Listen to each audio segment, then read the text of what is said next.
Assalamu alaikum. Wa alaikum assalam. Ustaz, ayалы kүйесіне уйып оқыған бойынша толық айтып беріп қойыңызшы. Ayалы kүйесіне уйып жатқанда қомат айтауы қандай ниет қылады? Ayалы kүйесіне ықтida қылып атқанда, уйып атқанда жанына тұрып албайды. Бізде екі адам тұрғанда мындай тұрып алып оқытпаймыз ба? Жоқ, арқаға тұрады. Арқан қысап. Пайғамбарымыз сапты бөлген.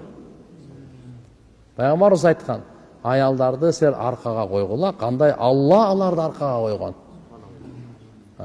Ахирухунна мин хайсу ахарахунна Аллах хадис бар. Ошон үчүн иншалла арқаға Алла Таала. Себеби Алла арқаға қойған. Ошон үчүн пайғамбарыбыз биринчи эркектердин сабын, андан кийин жаш балдардын сабын, андан кийин анан аялдардын сабын. Эгерде аялы күйөөсүнө ыктыда кыла турган болсо, аркаңкы сапта туруп ыктыда кылат. Аялдар комат айтпайт. Аялыңызда комат айтып, өзүңүз имам болуп, эч ким жокто чачырап жөн эле, үйдү сапырып, кыраатты келтирип. Алла разы болсун, ушундайлар бар. Болбоду дегенде кичине сүрдү көрсөтүп коюш керек да, туурабы? Кожоюнчулукта. Ниет кылганда кадимки эле ыктыда кылат. Имамга ыктыда кылдым деп эле, ыктыда кылат. Erkek kişi istegенде мен сиздерге аз айтайын.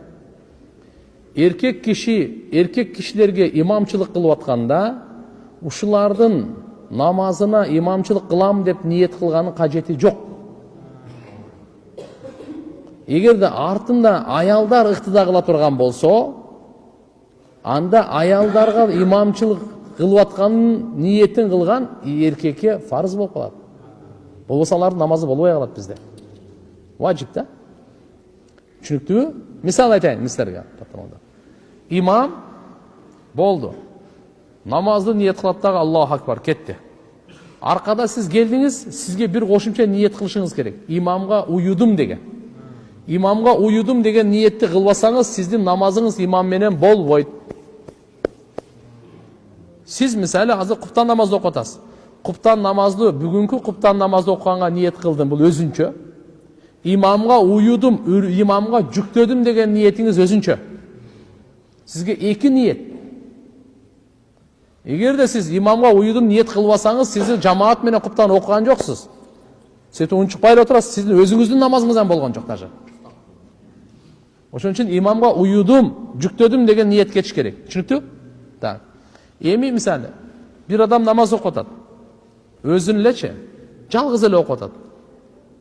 Ал имам болуштуктун ниети оюнда деле жок эле да. Ана жерде окуп аткан экен. Аркасынан келип алдыңыздагы Аллаху акбарда уюп койдуңуз. Мейлі, сиздин намазыңыз нормальный боло берет.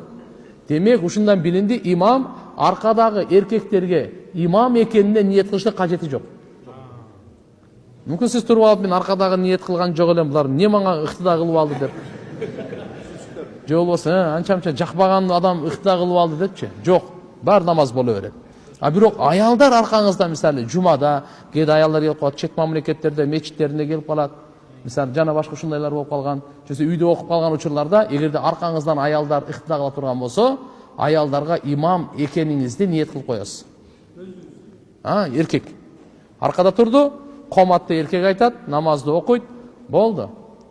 Аял ыктыда эле кылат. Аялдар комат айтпайт фарыздарга. Өздөрү окуганда дагы, эркектерге ыктыда кылганда дагы.